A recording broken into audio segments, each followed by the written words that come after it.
So I do admire a lot of photographers all over the world, both local and foreign. And I must say, I really do admire how they sort of depict their emotions and translate it into their photographs. And I think it's amazing. It's a great source of inspiration anytime I'm online and I get to see a new photographer and new ideas. Just trying to get creative with the little they have, or it's amazing. However, they are all human, just like I am, meaning they are not void of mistakes. So this video is sort of an opportunity to realize some set of mistakes some photographers do, and hopefully at the end of the video you would probably be able to sort of advise yourself or sort of come up with certain checklists to sort of control those mistakes, or let's say avoid those mistakes, because they can be really frustrating and time consuming. So let's kickstart. So the first thing I want to talk about is equipment. Alright guys, so every photographer has some sort of equipment that aids him or her to accomplish whatever they want to do before they get behind the camera.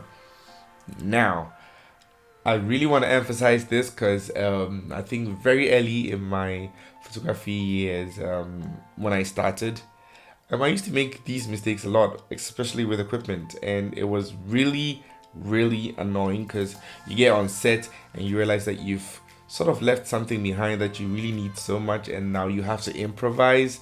So it's more like you are in a controllable environment, but you don't have control over your equipment, which is really senseless. So to curb that problem, I sort of created my own checklist.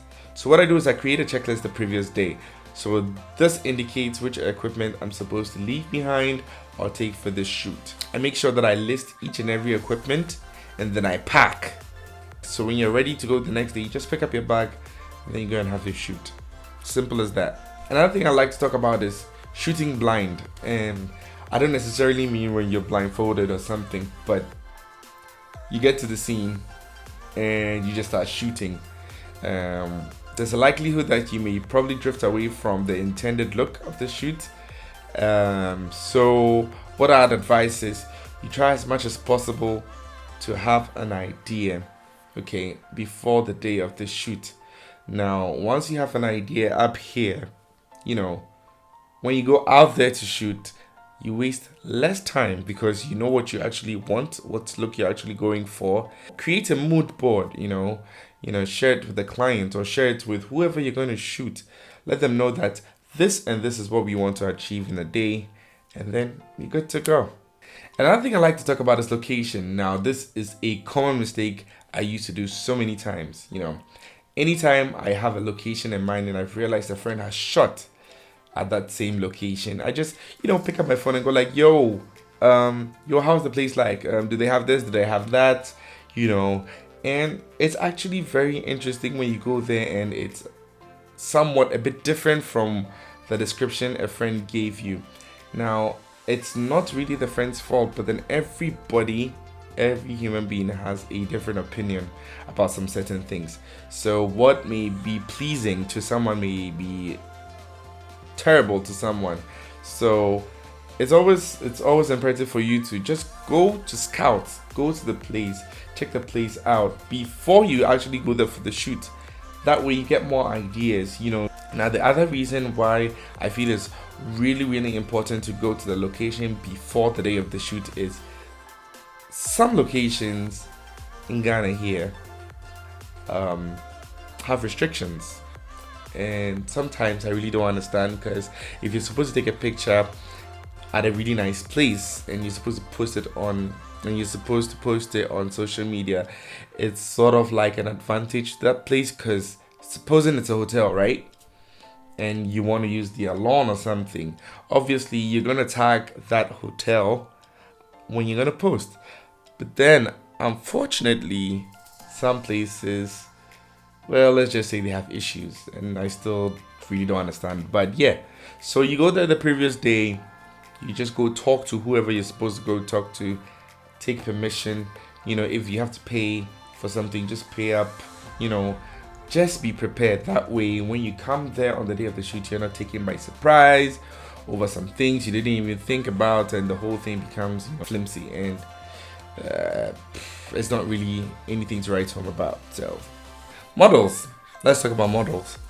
So, guys, how am I going to say this?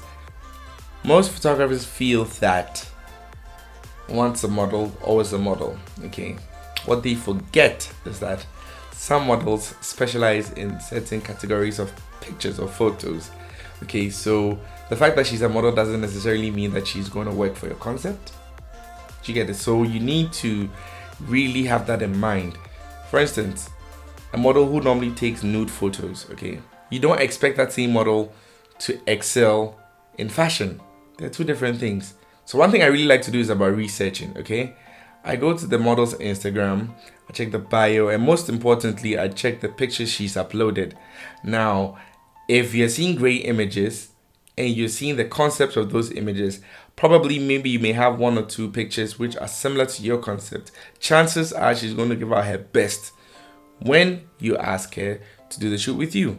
So I feel it's just common sense just to know them first. You do not expect them to give out their all, because some of them are really not professional, and some of them are probably not used the concept you are trying to create. So I feel that research really goes a long way in improving the whole shoot you have planned. The last thing I would like to talk about is communication, and this is something I really don't know how I can be less offensive about it, but I'm gonna try. Communication.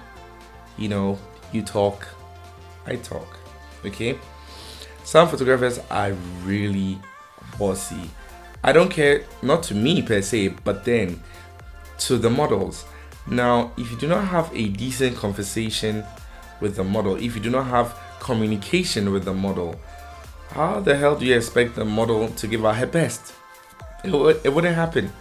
Do you get it? So I think it's really important that some photographers, or most photographers, or every single photographer has a little bit of communication between the model and him or herself. That way they sort of click, they vibe, and then you give out your best, because at the end of the day, it takes two to tango. Your images would be amazing when the model is amazing. One thing I like to do is to balance two variables here, okay?